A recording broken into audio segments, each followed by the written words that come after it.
John's here to talk not about product, but to go over some of the research that he's got on the chrome processing score, the bunker density. We're going to start with chrome processing score.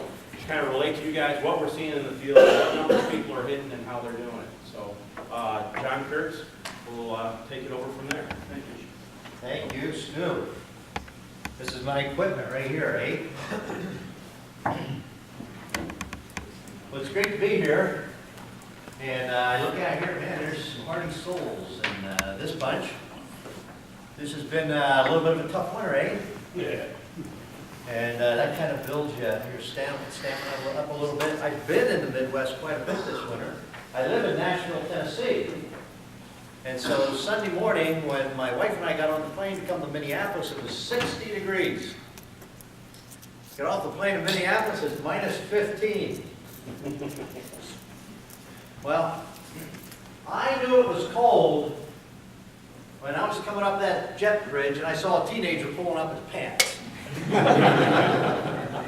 I knew it was really cold. Within 2 minutes, I saw the second teenager pulling up his pants. So I knew it was cold up here in the upper Midwest. But looks like we got a hardy bunch here. You know, Ole and Lena have been benefiting from this cold weather. That's what I understand. They got a farm over here, and then during the summer, these surveyors came out and surveyed their whole farm. Ole wanted to know what they were doing.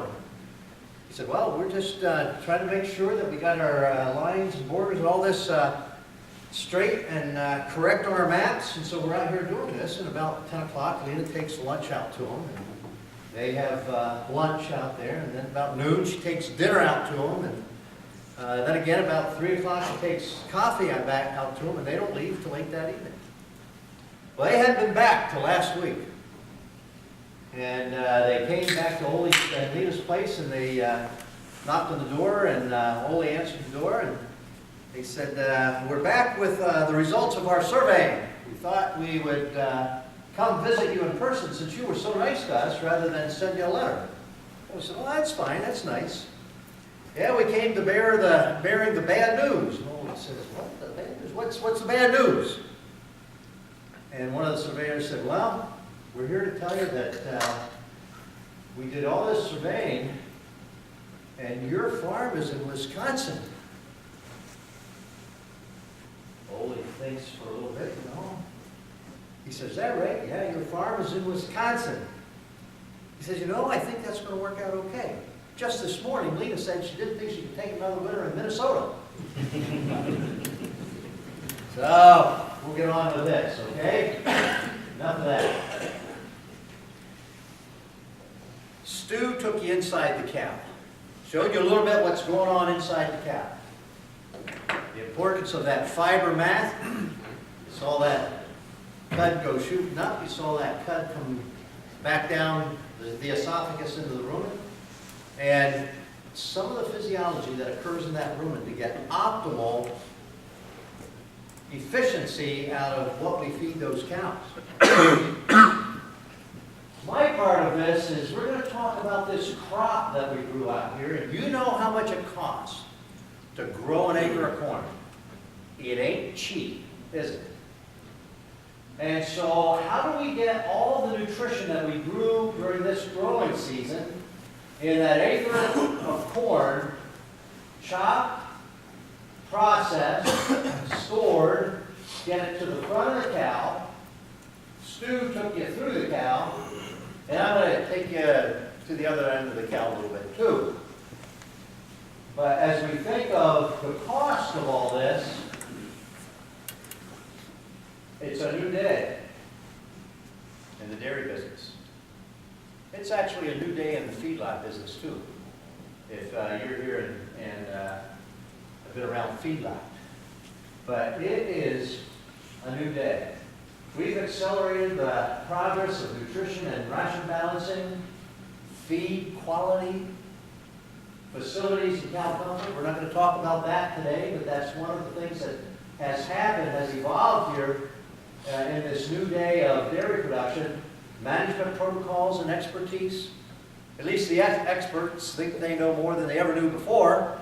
And they're out here ready to tell us about it. Milking technology. Raise a hand. Who here had cows that got milked by a robot today? We don't have any in this crowd. We had some yesterday. I was in Canada last week, and we did 11 of these meetings in Canada last week, and every one of those meetings, they had at least a third of the Canadians raise their hands that they were using robots. We had one meeting last Thursday night, a week ago last night, that most of the group, I would say 70%, raised their hands when we asked if they milk with robots. Well, there's a lot happening in milking technology. And what we think of robots milking cows today is altogether different from what we're doing than what we thought it would be 15 years ago. So tremendous progress there. 4-H genetics, leafy hybrids, BMR, conventional, all kinds of things going on 4-H genetics. We're not going to talk about that. We'll talk a little bit about harvesting and storing, and then cattle genetics. We have made tremendous progress in cattle genetics. In fact, I remember when we had the first cow produce 100 pounds of milk for the milk testing. It was in southeast Pennsylvania, in Lancaster County. I know the name of the producer. I know the name of the cow, the sire of the cow. It was splashed over Horde's Dairyman. Any dairy magazine, it was in a dairy magazine. And we equated that 100 pounds of milk to a 100-pound burlap sack of feed. And that's what she was producing every day. We thought it was just crazy, a cow producing that much milk. Well, and then in the mid-70s, the late 70s, at Betcher Holsteins in Indiana, they had this cow, this Ellen cow, that produced 36,500 pounds in lactation. She averaged 100 pounds in her lactation. And we called her a freak. That'll never happen again. That cow, she was in a box stall, her whole lactation. She was a freak. Do you know we now have a herd in Wisconsin that Stu is very familiar with that has a rolling herd average that has gone over 40,000 pounds.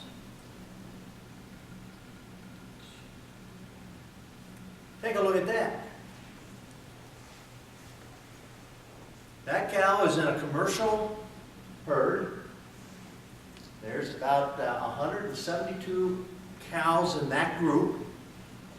It's 1,100 cow dairy. She gets on a carousel 3 times a day and gets milk.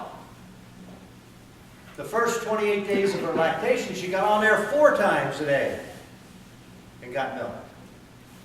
And on her cow card in the computer, she has 67 days over 200 pounds of milk.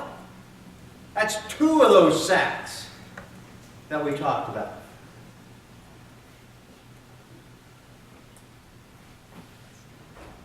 Here are some herds that I have the great privilege of working with. You got components up here, milk production here, and this is milk sold over a 5-month period, average what went out the silver tank. Amount of forage they're feeding in their diets, this is energy-corrected milk. That's when you take into account fat, protein, and milk production. 3.5 fat, 3.0 protein. The energy-corrected milk, 111 pounds.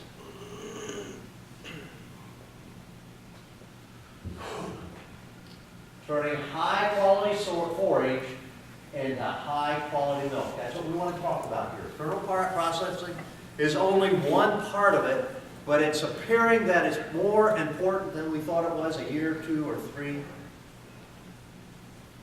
We get corn silage over here, up here. This says that there's more corn silage produced in Wisconsin than any other state, including California. We produce a lot of corn silage right here. Some of it got too fine this year. Both these pictures of corn silage that were chopped this fall. This is some pretty fine stuff. Now you saw inside the cow what Stu was talking about And what do you think happens to corn silage chop that fine? There's not much to stop it from going pretty fast. And we have butterfat trouble, we have component trouble, we have cows all feed from time to time. And we don't get optimum lumen function from that fine of a feed. That's a little bit what you're feeding it with and how much, but that's not what we wanted as a goal. Then we get this over here, 2 course. And when we get a 2 course, we'll find what we're sweeping out at the end of a feeding day will be a piece like this.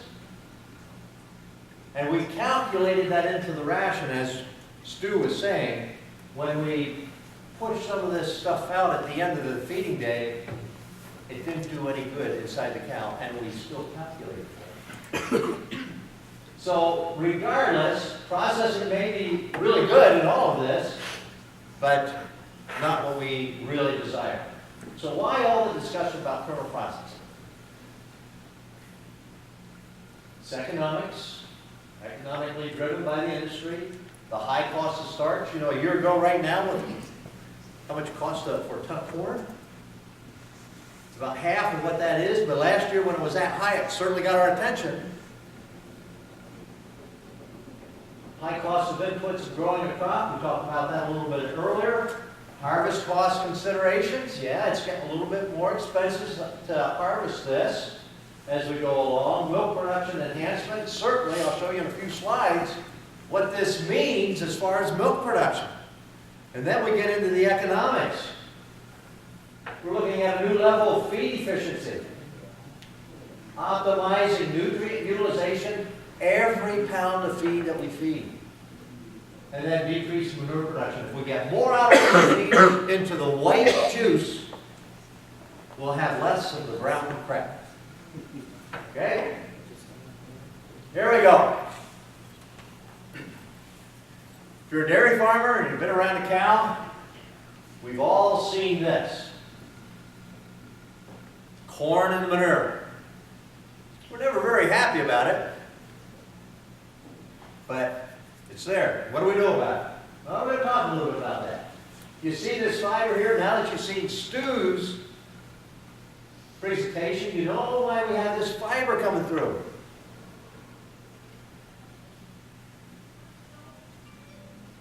And here we got another pile of manure.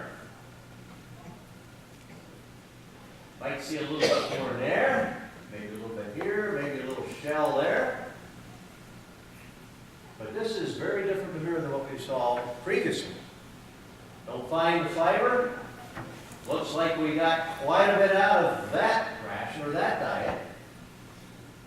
So we'll look at this.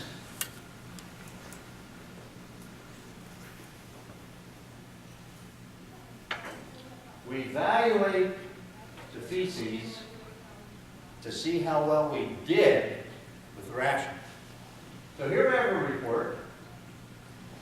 This is good manure, the good stuff. We went through that pen and took several piles of manure, and took a sampling out of several piles, combined it, sent it in, we got this report, and on this report we had 0.32% starch in the manure.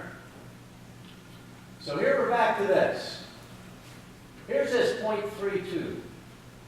So based on an equation that was developed by Jim Ferguson at the University of Pennsylvania, and then Randy Shaver kind of adjusted it, we come out with this total tract starch digestibility number. This is based on the amount of starch that went in the cow in the TMR, based on the amount of starch that's left here, and we have this total starch tract digestibility of 99.5. Pretty good. In fact, that's the best one I have seen out of all that I've done. Here, we've got 12.47% starch left in the manure. That's less than 80% of the starch utilized through that cow. Now, you know what this is right here? That's turkey feed. We had any turkeys in Wisconsin here, the western side? See any turkeys? Or are they all gone? Do we know? There's some turkeys around, right? There's some turkeys, right? Yeah, I know there's turkeys over there. We got some turkeys around. And here we are, we've been feeding them. And that corn that I showed you in the field there, we didn't grow that corn to put it in the bunker or the pile, put it in the PMR, feed it to the cows, to feed the turkeys. And so, if you hook up to the bin wagon or the gravity box, fill it with corn that you're going to take to town to get ground, you start off and you see a little corn dribbling out the chute, you would stop and you would get your glove or your hat, you would stick anything in that hole to stop it, right? You want to get all the corn that you got loaded to town. Isn't that right? You don't want to feed the turkeys along the road, do you? No. Right there. Plug that hole. Now, at the university, we call that controlling critical control points. But plugging the hole seems to work pretty good for me. Okay? So if we look at this manure, based on Randy Shaver and Jim Ferguson's work, we go from this manure to this manure. We're feeding 54 pounds of dry matter, 28% starch. That's 8 pounds of milk, or right at 8 pounds of milk that was left in that manure that went to the manure pit and got fed to the turkeys. So when you're thinking, when your banker's talking to you and the banker says, where are you going to find your next 4 pounds of milk? Like, consider it. So from here on out, we're going to talk about KPS. My mouth gets dry when I keep saying Kernel Processing School. KPS is a little bit easy. So here's kind of the industry guidelines. A score of greater than 70%, optimal. Thumbs up. Average is 50 to 70. Below average, 50%.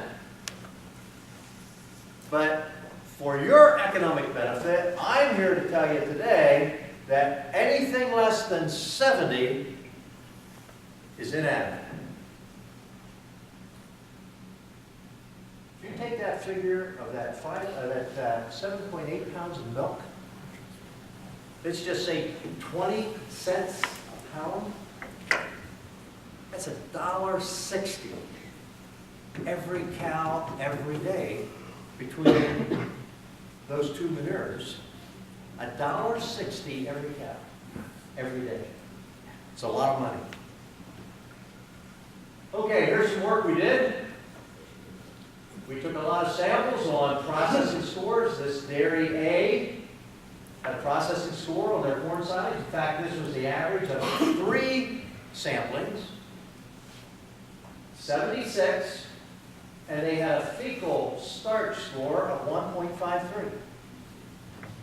Dairy B, this was 2 samplings, 75 score, average of 2 samplings. They too were 1.53 on fecal starch. So we get out here to a score of 34. We have this one right at 9.98, pretty close to 10. Here's one, another just over 9. Here's that one on the picture, 12.47. It doesn't take you long to figure out that there's a direct correlation between processing score and how much starch goes through in the feces. That makes sense? This is another sampling period. So we've been May, June, and July of last summer. Did some of this scoring. We have the processing score. We got fecal. Here's that 0.32. We got this fecal scoring down here. We didn't have these highs over here like the previous slide because we had more time in fermentation. Broke down that protein matrix through fermentation, opened up the availability of that starch. So we see that benefit over here. We got some snap leach here that's very poorly processed. So it's not just the corn and your corn silage. There's other factors that can affect this. This was another snap leach. This was some high moisture corn. This was a high moisture corn that was poorly processed. Trying to get fed to cows and make some milk. But again, it's clear when we have these higher scores, we have less starch being lost in the feces. Another set of data, and these are all different dairies. There isn't a single dairy duplicated on these three charts. Here we have processing scores, and we used a Probias Precise to try to help enhance the digestion of that starch. And I think we did some good. We didn't have any scores over 5, a lot 3 in the 3s and less. We've got a few 4s right here. So we can mitigate some of this starch being lost if we didn't get it done in the beginning. But still, we see these higher scores down here, lower fecal starch, more milk produced. So we initiated this project in 2013. Call it the APS Project 2013.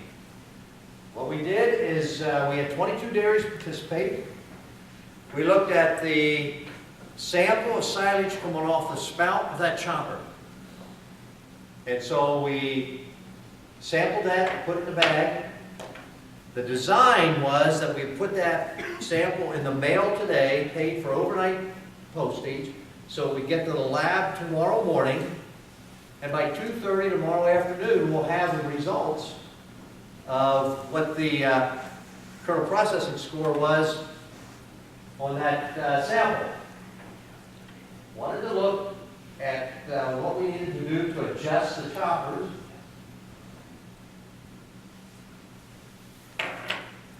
What we needed to adjust the choppers to get the desired KPS.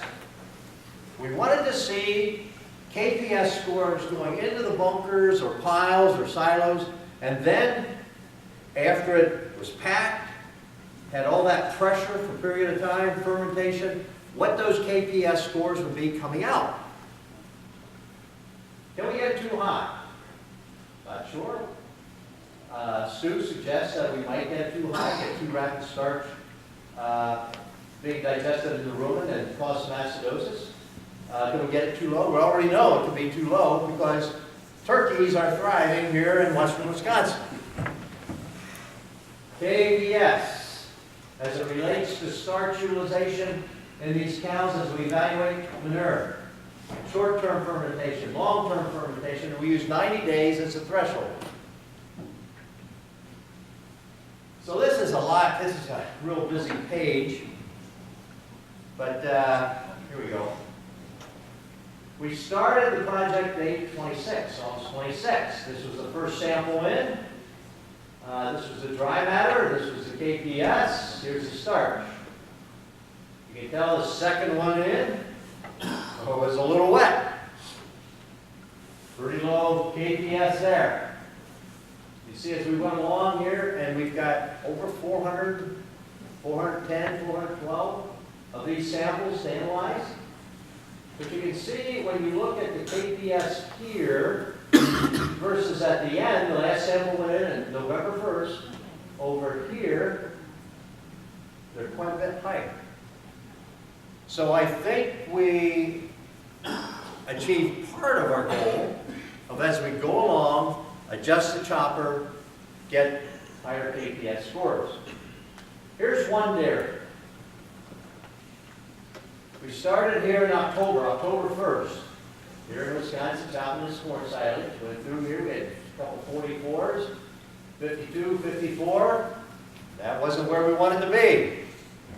So we had these samples on our phone, made an adjustment, and this adjustment was 0.5 millimeters in the gap of that processing. It wasn't a big adjustment. It was a pretty small adjustment. And we got into the 60s. And with the desire to get closer to 70, made another adjustment right here. And you can see, and that was again another 0.5 millimeter. And you got this 78 and ended up with these 72s. So from where we started to where we finished, we thought we did pretty good. We at least learned something. There's another dairy that participated. This dairy had the most consistent KPS going in. They all were in the 60s. He was ready and prepared, and he went to the field, and in the mid, then the low, mid, got up there in the high 60s. Now we're feeding this corn silage. This is the KPS coming out. That's what we know so far versus what went in. Certainly, it did change. But I can tell you that this particular herd, this time of year, is milking very, very well. We had a panelist yesterday on at our meeting, and when they went to their new corn silage this year, they had run out of corn silage, and they had to start feeding corn silage that was just chopped that day, and the cows started going up in milk. Now their KPS was in the low 70s going in. We did two samples coming out. They're right in the low 80s coming out. But the problem we have with feeding unfermented corn silage is we don't get the starch value because the cow has a lot of trouble breaking down and digesting that starch. Seems like some of that was mitigated by this kernel processing and getting those kernels obliterated. So this is a little bit what we're learning. We've got more to collect and learn here. Interesting part of this whole project, when they took that sample and put it in that plastic bag, sent in, they took a picture with their phone. There was one day I had 40 pictures on my cell phone of guys taking pictures of their corn silage. Now we don't have 410 pictures, but we got about 360. 365, I believe, to be exact. And I get this picture, and I thought, oh yeah, it looks like good corn silage. There's some starch in there. And I get this picture, and I say, oh boy, we have to buy corn and feed that stuff. But when we got the analysis back, both of these samples, almost identical starch levels. The difference is here. So it's interesting when we obliterate these kernels to get this high score, that's exactly what happens. They're obliterated to the point that you can't see them. Now, this guy, he gets a little concerned. He calls me up, I see this low score, are we doing this right? I think we're set as tight as we can get set. And I would say take those pieces of corn and put it between your finger and your index finger and thumb, smear them around a little bit and see if it takes just a little effort to smear them into starch, just a starch much. And he would do that, and oh yeah, he says they fall apart real well.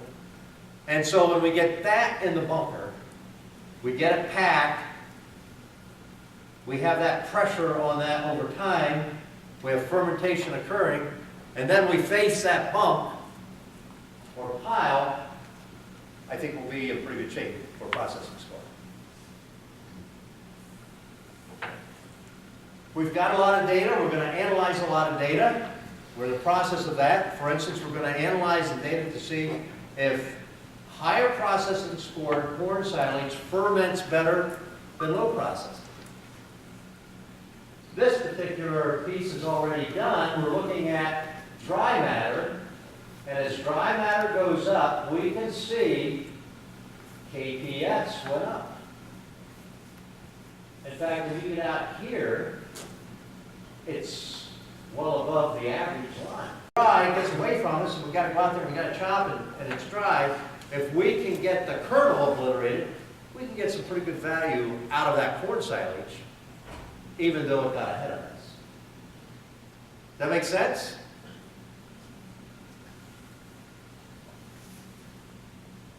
How many people in the room know what their processing score is on their corn silage?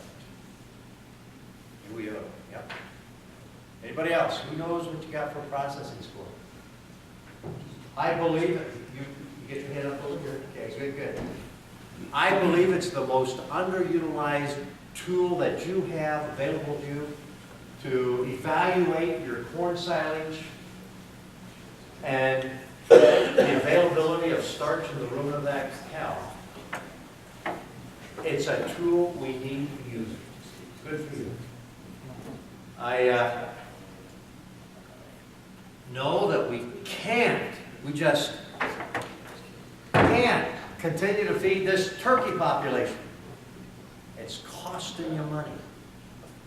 We have a 50 by 360 bunk that we calculated the difference, and it wasn't all that far off. It was a 62 versus a 70, and the amount of corn silage that they were feeding, and the KPS score, and that equation that Shaver and Ferguson developed, in that bunker, they left $68,000 worth of milk because of processing. That's a lot of money. So,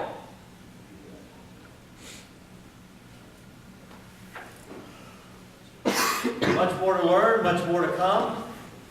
We can maybe take a question or two before lunch.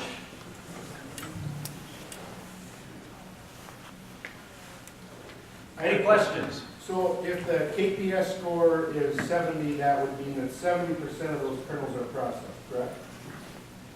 And then would that be, like, does it have to be, like, broken, or what counts as one being, you know, processed, if you will? Just cracked? Right here. This sieve right here, and this four trays of sieve, is 4.75 millimeters. What it means is after they dry down the sample of corn silage, they separate all the corn particles in that sample, and 70% went through that sieve. Only 30% stayed on top. That's what it means. Does that help? Yep. Good. Yeah, this is 4.75 millimeter, and 70% went through. It's just like grinding corn.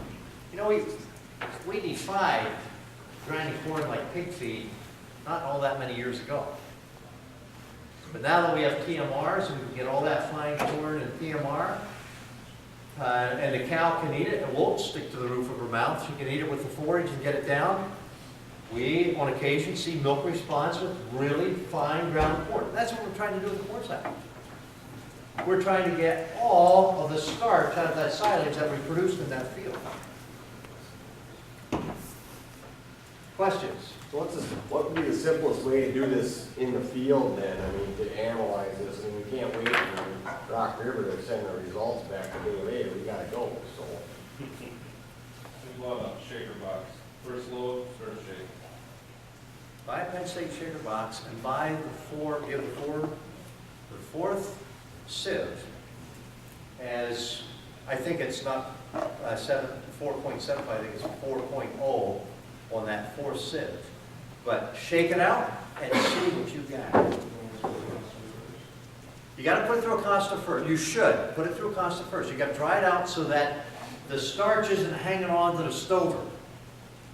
That it'll easily shake off the stover. If you get too much starch hanging on the stover, you won't get an accurate reading either.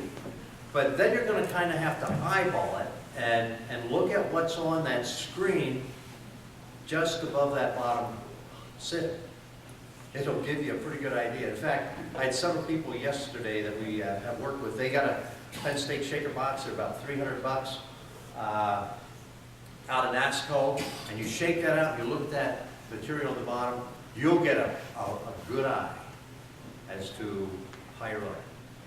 Another trick is cut yourself a piece of white plastic off the silage pile and start making your piles. And then you dump it out. It's all right there. Yeah. So you have a sequence from beginning when you start, and just, yeah, good idea. Yes? On that sample, was that the whole, on the 70% score, was that just the starch fraction or the whole plant? No, it's just the starch. Yeah, they're separating out the starch, and it's just the starch. Okay? Good question. Any other, one more quick question before lunch? We got it? Okay, yes. If the dry matter is hot, is wetter, was your chart showing that you don't have to process this as aggressively? Or not, or doesn't it matter what the plant? Let me take this chart. Good question. Excellent question. What we found is when it's wetter, the score will be lower. That doesn't mean you process it any less. That's just physical, that's just how it, you get that kiln layer on the outside of the kernel, it kind of wants to hold everything together. When it's wet, when it's dry, it just blows apart easier. That's why when you see that, we take that kernel or a piece of a kernel and rub it between our index finger and thumb. And if it drops without very much effort out into starch, I think we're going to be all right. But it still took the adjustment of the gap in that processor to get it to that. And now when we're coming out, we're going to have some data that you got 30% dry matter, 70% corn silage, and we have this 54 score going in, and we got this 84 score coming out. There'll be some pretty good information that depending on moisture level, and it depends on the variety to some extent too, but on the moisture level, we can have a lower score, but it doesn't mean we process it any less. Okay. Thank you very much. You've been a great audience. Applause for John and Steve.